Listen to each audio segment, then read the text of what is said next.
Okay. Okay, here we go, shall we? Let me tell you what's going to happen today, okay? Let me tell you what I'd like to happen today. Whether it happens or not, it's another story. We're doing Chumash, right? We're doing what the vision is, the plan is that over the course of a number of years, actually, we're learning the stories of the Torah with the Sichas of the Rebbe. And when we're in the mood, we bring in a Ma'ameh Chassidus. When we're in the mood, we actually learn a little Chumash. We learn it from the original. But the idea is to journey through the Torah and tell the story, to show how the stories of the Torah are Torah. They have the narrative has a quality, has a property, which really amounts to something which is timeless. We're doing it now for many years. I probably started 8 years ago. I started with Lech Lecha. We did Avraham, we did Yitzchak, we did Yaakov, then we did the Shvatim. And then we did Golos Mitzrayim. We spent a lot of time on Moshe Rabbeinu, the personality of Moshe Rabbeinu. The Makis, Yitzias Mitzrayim, Kriyas Yamsuf. Then we had the Mon, and then we had the Be'er. We had the Mon. The Be'er means the well of water that the Jewish people got in the Chus of Miriam and Aviyah, and now we're doing Amolek. Amolek is the immortal enemy of the Jews, right? Amolek is everything that we hate is Amolek. And what's Amolek's crime? Why do we hate Amolek so much? Because Amolek hates us so much. That's really the answer. We hate Amolek because Amolek hates us.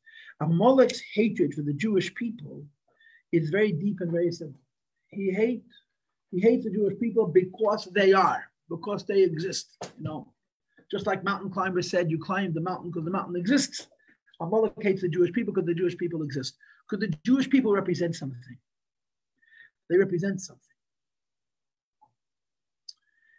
And what it is that the Jewish people represent bothers Amolek. And, when you can't deal with it, destroy it, right? When you can't deal with it, destroy it. Let me take something cute as an introduction. This is just a chap. It's something to consider. I work in a yeshiva called Achet Mimim. Achet Mimim is a Lubavitcher yeshiva that's officially for Bachrim who are not so chassidish. Now, they're exactly the same as the Bachrim and Achet Mimim, but they're in their own minds, their own sense of self. They don't want to work so hard. They don't want such a long schedule.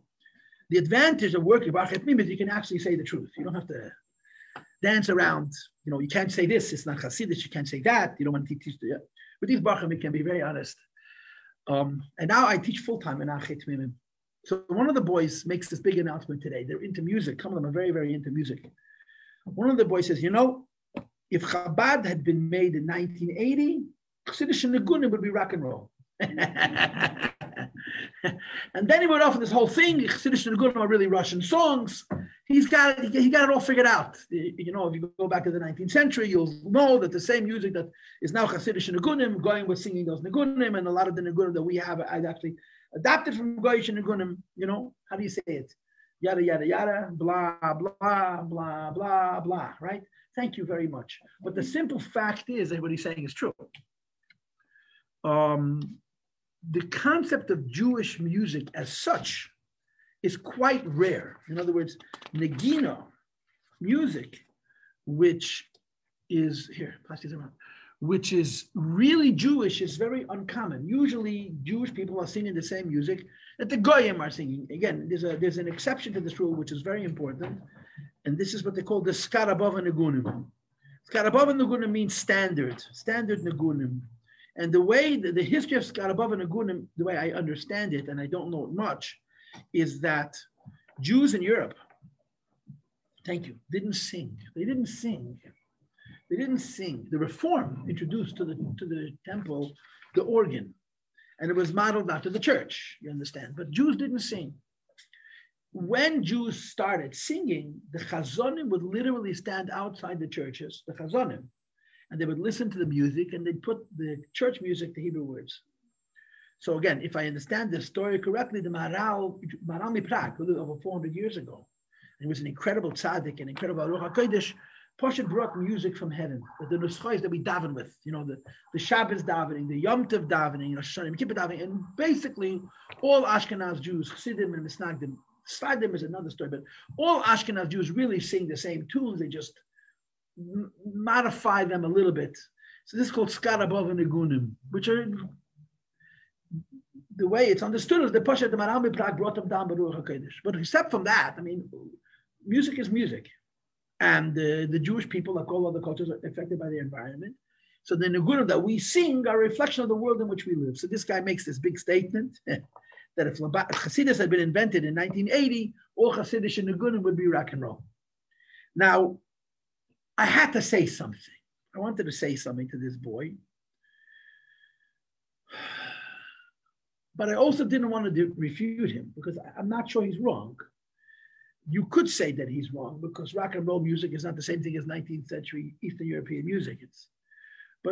So I said to him, I want you to understand something.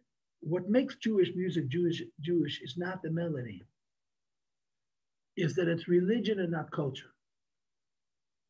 What's the difference between religion and culture?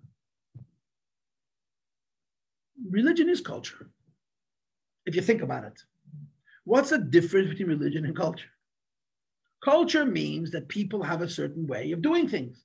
They dress a certain way, they eat certain foods, they talk with their hands or not with their hands, yeah? They listen to certain kinds of music, they have certain kinds of accepted rights and wrongs and so on and so forth. So religion is a culture. So what is the difference between religion and culture? The answer to the question is that culture's purpose is to create beauty. Culture, the idea of culture is something should be beautiful. It should be neat, it should be clean, it should be ordered, it should be beautiful. Religion's purpose is to push you out of your comfort zone. The whole idea of religion is to make you work harder, not to make you more comfortable. A religion that makes you more comfortable is a culture. Yiddishkeit and Lahav of any other religion, if it has teeth, if it's credible, if it's really serving the purpose it's supposed to serve, the whole vart is that it says this is beautiful, but the beauty is saying something about frustration, about inadequacy, and about growth, and about advancement. So I said to him, it really doesn't matter what kind of music we'd be singing. If Hasidim sang the music, it wouldn't be beautiful. It would be urgent. It would be demanding. It would be pushing. You understand? I wanted to sort of give him a way of hearing, in his opinion, assuming that if Hasidus had been created in 1980, all Hasidic music would be rock and roll, I wanted to understand the difference. Hasidic music isn't sung just because it's beautiful, just because it moves us and because it makes us feel good. Hasidic music is sung because it arouses us, it pushes us, it compels us, it makes us move. That's the whole concept of the music. Anyway, Amolek hated that, you understand? Amolek always hates that. Good morning.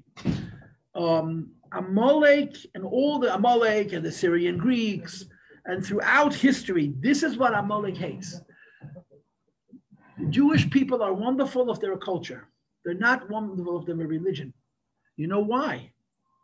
Because they're a culture like everything else. They evolve. They're not forever. The claim that the Jewish people have to immortality, right? What makes us forever? I think I told this to you a couple of weeks ago, that when Menachem Begin came to see Jimmy Carter in 1977, I was 11 years old. I remember it. I was old enough to understand what was going on, and I thought it was very exciting to meet Jimmy Carter about the peace treaty with Egypt. He stopped in New York, and he came to see the Rebbe, and he was interviewed on television in 770. And he said, I'm on my way to Washington to meet with President Carter to talk the peace treaty. He said, I will not call them faithful talks, but I will call them important talks. And he explained why. He said, because the Jewish people are an eternal nation. And nothing that we ever do is faithful. Faithful means that the decision we make is going to affect our whole history. He said, the Jews are an eternal people. Nothing is faithful, but it's important. This is a very religious statement, Menachem Begin's statement, the Jewish people are an eternal people. So nothing that happens to us at any point is faithful. Our fate is predetermined. We're going to be here forever. It's important, but it's not faithful. That concept is what bothers Amolek. Amolek cannot sit well with the idea that there is a group of people that live a certain kind of a way that can't be put in a box, that can be defined by time and place. Could you get rid of your phone, please? I can't compete with the phone. I don't want to.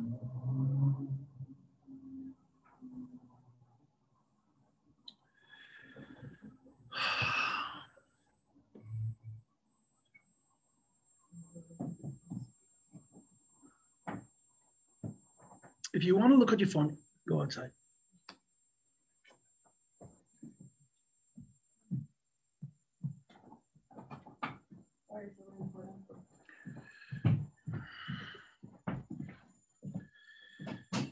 So Amolek is our immortal enemy, our eternal enemy. Amolek attacks the Jews a couple of weeks before Mount Teves. According to the math, Mamish, within 2 or 3 weeks before Har Sinai, Amolek goes to war with the Jewish people. And Amolek knows he's going to lose. And Amolek doesn't mind dying. Why is Amolek attacking the Jewish people? He wants to take away at least some of the mystique. The Jews are not so special. Jews are like everybody else. That's Amolek's entire MO, entire purpose. And Hashem says, God Almighty says, I can't hear you. Jewish like everyone is what Amolek thinks. Jewish people. Yeah. Of course, every Jew. Question is Jewish people like everyone? Every Jew. Yeah.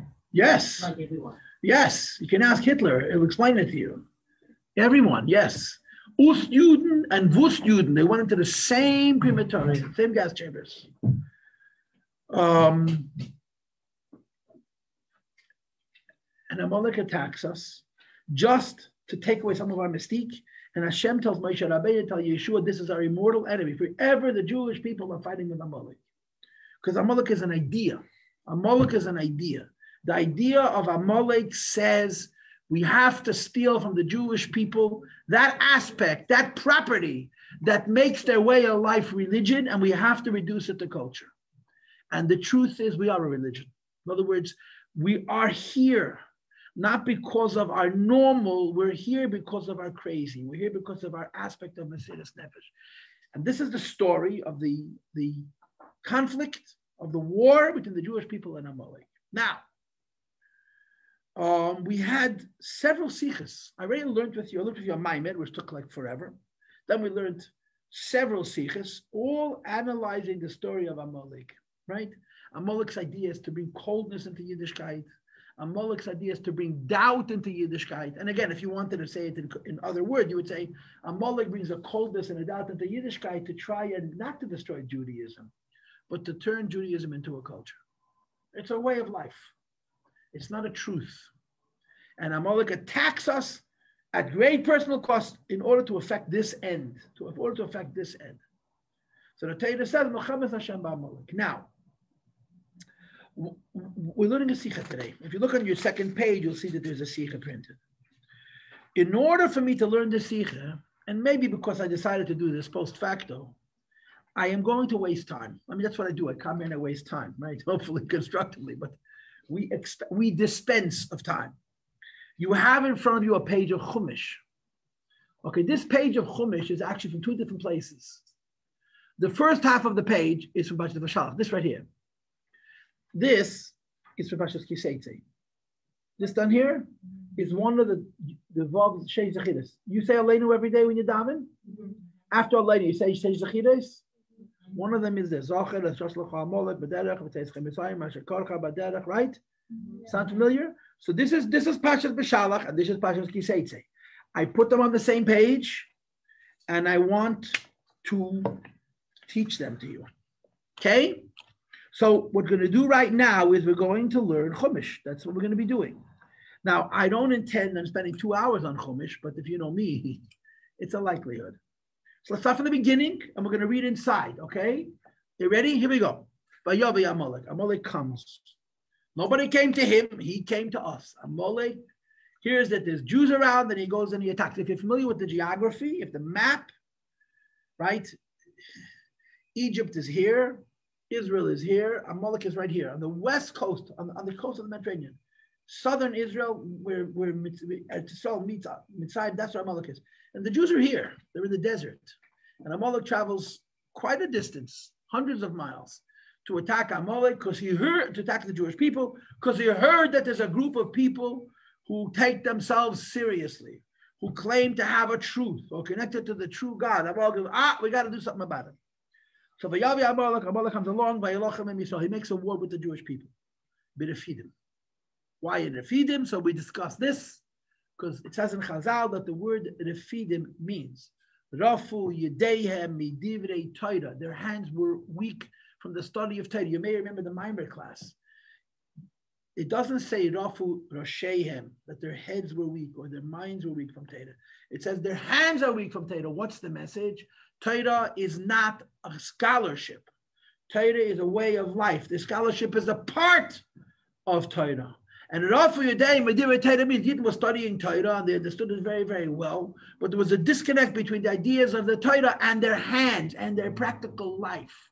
So the Jewish people were suffering the weakness of a separation between the brain and the body. The brain understood the Torah and the hands said the Torah is a wonderful philosophy, but I got to eat Rahman al-Islam, not kosher. And this is where Amolek is able to attack us when we're weak. Now what should happen? According to the Sichas that we learned, Moshe should take a spear, he should run out of the camp and kill the first Amalek. Moshe makes two mistakes. Let's keep reading. Moshe Rabbeinu says to Yeshua, B'char lanu anashim, choose people, men, for us, v'tzei hilochem ba'amalek mocher. Go out and fight with Amalek tomorrow. Now, I misread the word mocher, but you'll forgive me for misreading it, okay? The first mistake Moshe Rabbeinu makes is he doesn't do it himself, he sends somebody else. And the second mistake that Moshe Rabbeinu makes, he doesn't do it right away, he says, wait till tomorrow. Moshe's attitude that the war with Amalek could wait 1 minute is considered a deficiency in understanding just how severe the enemy of Amalek is. You understand, right? So because Moshe doesn't fight the war himself, because he doesn't do it today, he does it tomorrow, so Moshe Rabbeinu is, quote, punished, that his hands become heavy, as we discussed in the Sikha that we learned. And I'm reading on, okay? Could you have a copy for her? You have a copy? Yeah. Okay, so we're in the middle of Pasuk Tes, first page. Mochar tomorrow, I just read Mochar a second time. I'm going to go up to the top of the hill, and we don't know what this hill is. With the staff of God in my hand. I'm going to go up to a high place. So the Yidden in the valley who are fighting with Amolek will actually be able to see me. I'm going to stand on this hill and daven. The Yidden will see me davening. They'll draw strength from my tefillah, and together we'll defeat Amolek. My tefillah and their sword, the combination with Sleifil and Uzi, both Taichin, with a sword and with prayer, we will defeat Amolek. Yeshua did as Moshe Rabbeinu commanded him, to prepare himself to fight with Amalek. And of course, one of the important components in the story is what's called Anshe Moshe. Yeshua does not choose conventional warriors; he chooses men who are called Moshe Rabbeinu's people. What does Rashi say? What does Rashi say about Anshe Moshe? We're holding only in Pachas Va'edas. I can't test you on the Chitas of Ishalach. It's 2 weeks away. Rashi said, the nation of Amolek was saturated with magic, with black magic, dark magic. And they could change themselves into animals. They could change themselves to all kinds of other forms. So if they were going to defeat Amolek, they had to be able to defeat the ability of Amolek to use magic, to hide themselves and to do all kinds of other things. And Rashi says the meaning of Anshe Moshe, people who could break kishif, the powers of magic. But what does Chassidus say? Chassidus says something very, very different. What is the meaning of Anshe Moshe? The answer in a word is people of Chochmah. Moshe Rabbeinu is Madrege is Chochmah. What's Chochmah? Above Seichel, above intellect. To defeat Amalek, you need to use a will which is above reason. If you're going to use reason with Amalek, Amalek is going to laugh at you until he defeats you. That's his MO. Chochmah is the source of Seichel. Okay, this is an interesting question. Your point is well taken. Chochmah has different aspects. But in this case, Chochmah means the idea of, technically it's reaching for higher than Seichel. It's the idea of above reason. To fight with Amalek, you need to use a tool which Amalek cannot counteract. In other words, it's Amalek of Kedusha. Amalek is chutzpah, And Amolek of Kedusha is Mesiras Nefesh, is above Seichel. So if you're going to fight with Amolek, you have to draw strength from above Seichel. This is the Madreg of Moshe Rabbeinu. Anshe Moshe means, people of Moshe Rabbeinu means individuals who have this skill, have this property, have this possibility. Clear? Yeah? Let's keep reading. Moshe Rabbeinu, along with Aaron, who was his brother, V'chur, who was his nephew, all the Reisha Giva, the Chur is Miriam's son. And he was a young fellow, Chur. Okay, so Moshe, who's 80 years old, Aaron, who's 83 years old, and Chur, who was considerably younger, but he was a very special man. The three of them, he was Moshe Rabbeinu's nephew, he was Miriam's son, go up to the top of the mountain and they pray. What was the nature of the prayer? So the pasuk continues, V'haya, and it was. Pasuk Yud Aleph, you're reading inside, please, yes? Kasher Yori Moshe Yoda. If Moshe raises his hands, V'gava, you saw the Jewish people are winning. V'kasher Yaniach Yoda, Moshe lowers his hands. V'gava Amolek, and Amolek is winning. In other words, Amolek is a formidable foe. Amolek is fighting with the nation of God, and they're standing their ground. Amolek represents a tumah, a klipa of chutzpah. Right, the pasuk says that Reish is goyim Amolek. The source of all goyim is Amolek. What does that mean? The beginning of all klipa is chutzpah. I hate you because you exist. End of discussion. And Amolek has a power, such a great power against Kedusha that Moshe has to contend with him. Moshe Rabbeinu himself, he raises his hand, Amolek is losing. He lowers his hand, and Amolek starts to win. Problem is, Moshe's hands were heavy as lead. They became very, very heavy. Why did his hands become heavy? Because he made two mistakes. Number one, he should have gone to fight himself. Number two, he should have gone to fight immediately. The fact that he delays it until tomorrow constitutes Moshe Rabbeinu's error, and it results in this situation. So the pasuk says, "V'yidei Moshe kavedim," his hands became heavy. Pasuk Yud Beis. V'yikhu Evan. So Aaron and Chur found a boulder, a large stone. V'yasimu tachta, they put it underneath Moshe Rabbeinu. V'yeshev alah, and Moshe Rabbeinu sits down. And Aaron and Chur stand on either side of Moshe Rabbeinu. Tamchu b'yadav are supporting the hands of Moshe Rabbeinu. Mizeh echad, one is on one side, one is on the other side, and they're physically holding up Moshe Rabbeinu's hands. And by Aaron and Chur physically holding up Moshe Rabbeinu's hands, and Moshe Rabbeinu's hands remained extended upwards, the Jewish people win.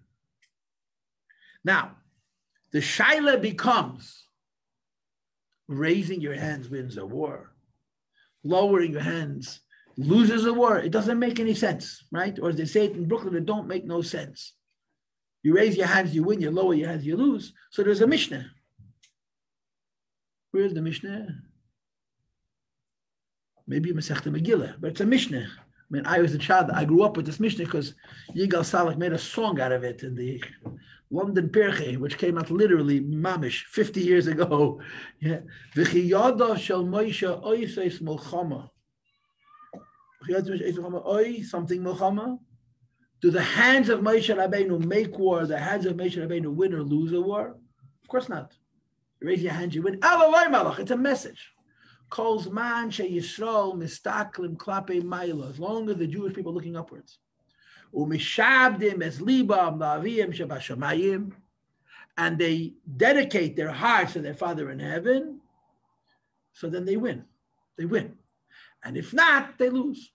In other words, Moshe Rabbeinu's hands being raised upwards are a symbol. If you look upward, if you remember your dependency upon HaKadosh Baruch Hu, so then, I guess, menatzchim, I forgot the word exactly, you win. If you stop looking heavenward and you start looking earthward, so then you lose. Okay? So Moshe Rabbeinu's hands are raised, and the Yidden in the valley beneath him are fighting, and they see Moshe Rabbeinu's hands. As long as Moshe Rabbeinu's hands are pointing to the heavens, they look to the heavens, and the victory comes from heaven. Moshe Rabbeinu's hands fall, they stop looking to the heavens, and they start to lose. Okay? Here's a cute parallel for what I just said. It's an interesting idea which the Rebbe talks about. What is the difference between Eretz Mitzrayim and Eretz Canaan agriculturally? What's the difference between the land of Egypt and the land of Israel in terms of farming? They get their rain from Adam, Eretz Israel, and Nile. Very good. Very good. Egypt doesn't have a lot of rain. You know, Egypt doesn't have a lot of rain because Egypt doesn't have any mountains. To have rain, you have to have mountains. Because the mountains hold the moisture, the clouds. And they raise up and they come back down. If the terrain is very, very flat, so you can, sometimes there's too much rain, there's too little rain. Egypt does not have enough rain. Central Africa has what they call the spine of Africa, has a mountain range. And that's where you have the rainforest. But North Africa doesn't have any mountains, which is why it's arid. It's very dry. The ancient civilization of Egypt was the most fertile civilization on earth from the river the Nile. Now, the river the Nile was floating from south to north. In other words, the river Nilus came from Central Africa where the mountains were. And you have snow, and the snow melts, and it comes down into the valley, and then it goes northward, and it ends up in the Mediterranean Sea, in the Yam HaTichon. You understand? So if you wanted Parnas in Egypt, where did you look? Down. Now, Israel has a river called the Yarden, right? And the Kinneret. But they're an excuse me river and an excuse me sea. They don't always have water. But Israel has mountains. And because Israel has mountains, they have rain. They have clouds, and they have condensation, and they have rain. So when a Yid in Israel needs to have rain, where does he look? To the heavens. In other words, the physical land of Mitzrayim lends itself to Avodah Zarah. The physical land of Eretz Yisrael lends itself to serving Hashem. Because in Eretz Yisrael, you want Parnasa, you have to look to the heavens.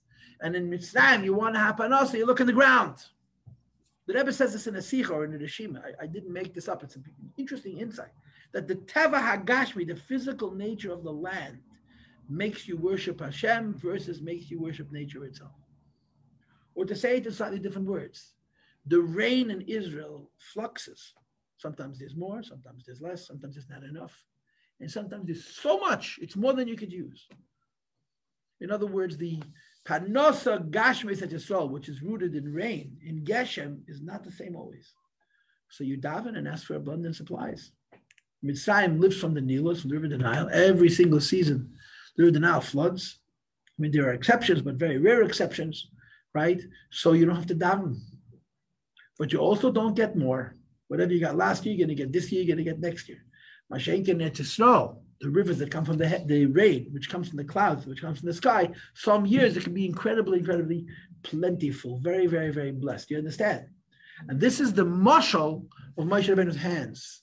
Moshe Rabbeinu's hands being raised upwards is looking to heaven. Moshe Rabbeinu's hands falling means not looking to heaven, right? Now let's talk about this in practical terms. You're in a difficult situation. What do?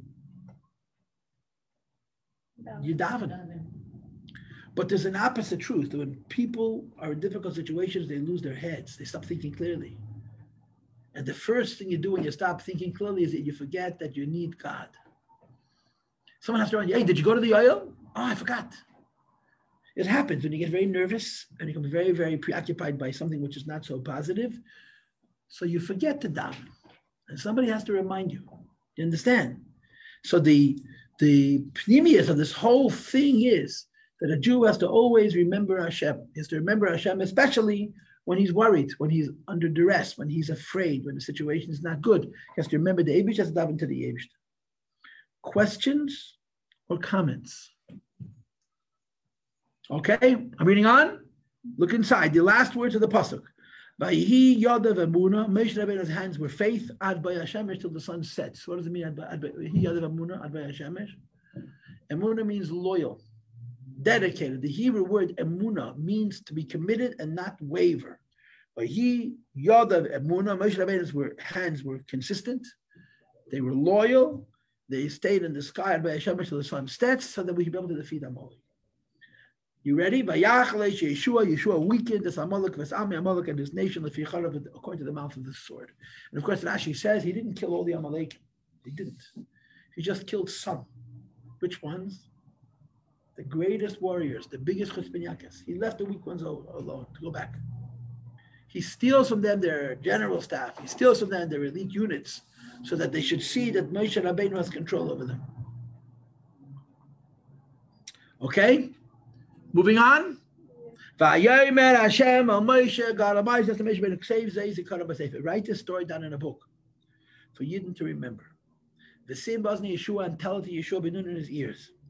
Ki machai emche es. The way you have to read it is zecher zecher Amolek. Does anybody know Hebrew? Machai emche. Huh? Who? Who's going to do it? Yeshua? Hi, machai emche.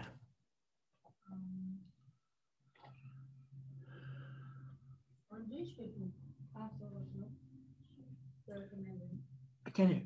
It's to all of us, no? Okay. I'm starting from the beginning of the pasuk. Now pay attention. Hashem el Moshe. God says to Moshe Rabbeinu, "Save Zeis Yikarim B'Sefer." Write this down as a recollection in a sefer. The Simbas Ne Yeshua passed it along to Yeshua. Ki mochai emcha es zecher zecher Amolek. Who's saying this?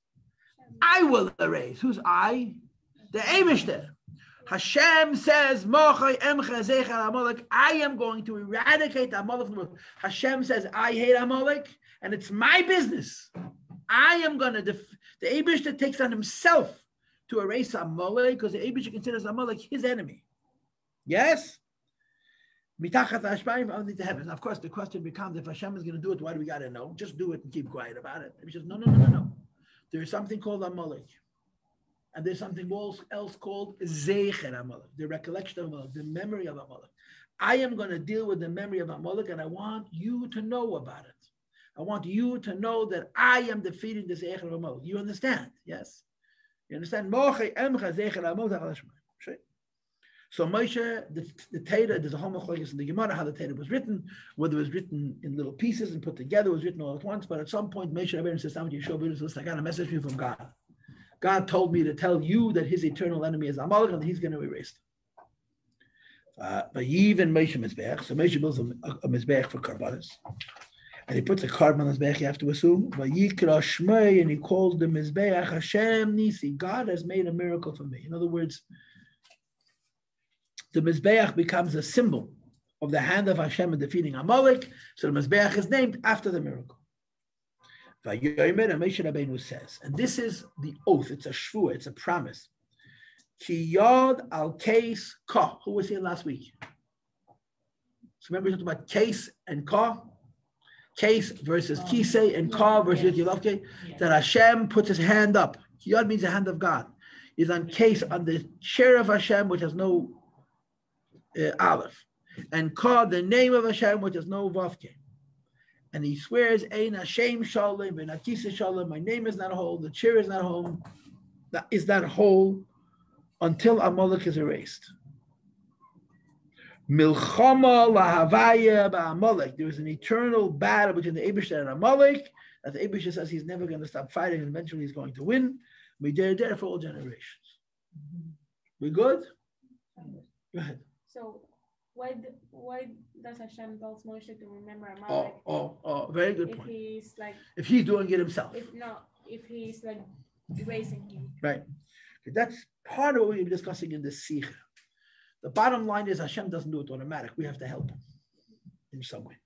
Now, in Parshas Kisei, which is in Deuteronomy, right? We're learning Exodus.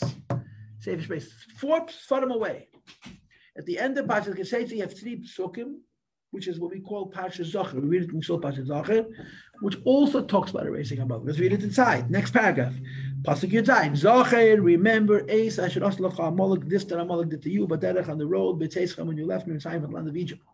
That Amalek attacked you when you were in such a holy and elevated space. And he attacked you knowing he would be defeated, he would lose. He didn't care. He attacked because he had to attack you. And therefore we have an eternal enemy.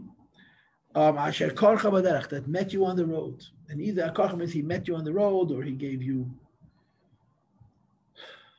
a coldness towards the Avodas Hashem. And he cuts off the tails of all those who are weak. Amalek attacks the periphery. Amalek is smart. He doesn't attack the frumest Jews. He attacks the weakest Jews. Are you not afraid of HaKadosh Baruch Hu? So Amalek starts up with us, right? We left Egypt. The whole world was in awe, and Amalek starts up. So the Torah says, never forget. The pasuk concludes, and it will be, if the Eibush is ever going to put you in a position where you're free, all your enemies, misavif, from around, but others in the land, Asher Hashem Elokecha, that the Eibush, the nation of the is giving to you, Nachla as an inheritance, Lisha to inherit. Look at the next words. Anybody?